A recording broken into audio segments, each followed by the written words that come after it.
In part one, we started peeling back the layers of the classic Beauty and the Beast narrative, and honestly, we uncovered some pretty surprising stuff. But today, for part two, we are going to look at this story through an entirely different lens.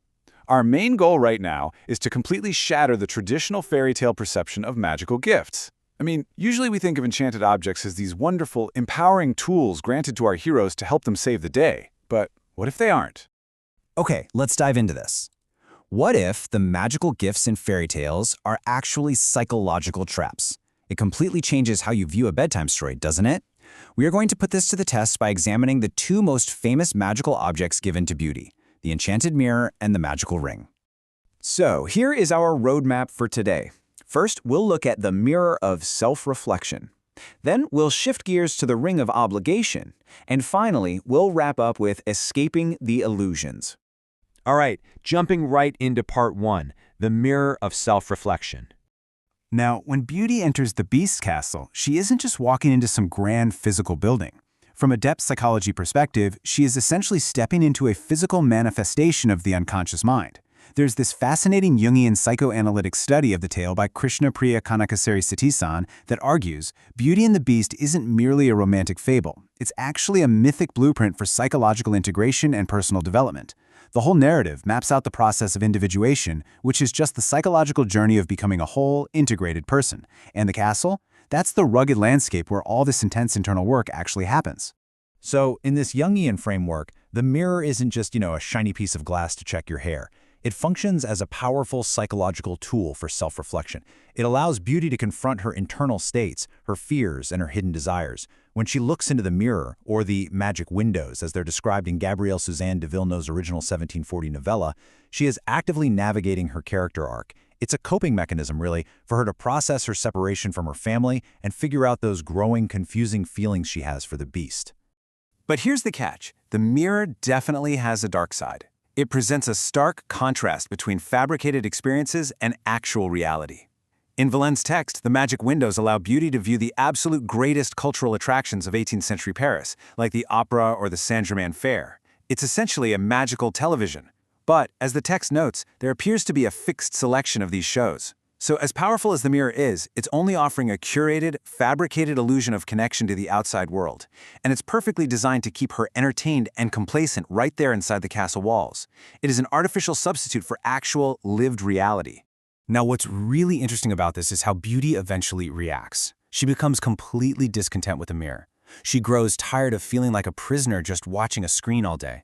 As Super Summary's analysis points out, the mirror's inability to please her indicates, too, that she's distracted by her inner battle over whether she prefers the prince or the beast. The mirror has served its purpose by forcing her to reflect, but it just can't satisfy her anymore because, well, it isn't real. The illusion of connection is failing her. Let's move on to part two, the ring of obligation. Let's move to our second object and see how this builds. This shifts our focus from Beauty's internal mind to the Beast's external control. When Beauty begs to visit her ailing father, the Beast agrees, but he gives her a magical ring to transport her. Now, traditionally, we read this as this generous, ultimate gift of freedom, right? But we are going to completely subvert that idea today. At first glance, sure, a ring of instant teleportation sounds like a pretty great gift. But if you actually look at its terms and conditions, you realize this magic is highly conditional. The narrative shows it only works exactly twice, once to go home, once to return. It only transports her between two highly specific locations, the merchant's home and the castle. And, crucially, it demands physical compliance to activate. You can actually see this physical demand anchored right in the original text of Jean-Marie Le Prince de Beaumont's version. The Beast explicitly instructs her, quote, "When you wish to return, you have only to put your ring on a table when you go to bed." In other versions, she actually has to turn it on her finger. The point is, the magic isn't triggered just by her free will or a passing thought. It requires a deliberate, physical act of compliance. The Beast is the one setting the rules of engagement here. And this exposes the ring's true psychological nature. It is absolutely not a gift of freedom. It's a brand. It's a reminder of the Beast and her promise to return. Without the ring, she might have just forgotten the Beast and remained free of the castle. But instead, the ring sits heavy on her hand, or on her nightstand, acting as a constant, nagging reminder of the guilt and obligation she owes to her captor. So, the truth of the matter? The ring is a total illusion of freedom. It is a psychological tether completely disguised as a ticket home. It allows the beast to let her leave the physical boundaries of the castle, but only because he knows he has already successfully imprisoned her mind through guilt and obligation. She is literally on a magical leash. Which brings us to our final section, Part 3, Escaping the Illusions. So how does our heroine actually solve the problem of these magical traps? And this brilliantly illustrates the thematic duality we've been uncovering today. Just look at how they compare. The mirror functions internally, in the realm of the mind, providing an illusion of connection.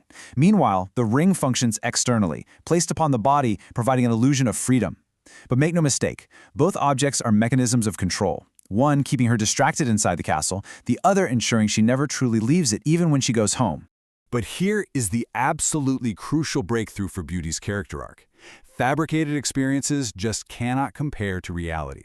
In union terms, to achieve the syzygy, which is the true union of opposites and complete psychological integration, Beauty has to outgrow these crutches. And she does. She makes the active, conscious choice to return and love the beast for his virtue, not his magic. And pay attention to what happens next. After the curse breaks and the beast transforms, the mirror and the ring are never mentioned again in the narrative. They literally just vanish. She no longer needs tools for self-reflection because she knows exactly who she is, and she no longer needs tethers because her commitment is now genuine and freely given. Which leaves us with this final lingering thought to chew on. This 18th century fairy tale was warning us about the dangers of fabricated realities and invisible tethers long before the digital age even existed. So we have to ask ourselves, do we rely on modern mirrors and rings that offer fabricated experiences while tethering us to hidden obligations? Think about the screens we stare into for an illusion of connection and those digital tools that promise us freedom, but actually keep us constantly tethered to our work and our obligations. Maybe the psychological traps of the Beast Castle aren't just fairy tales after all. Thanks so much for joining me on this explainer, and I'll catch you next time.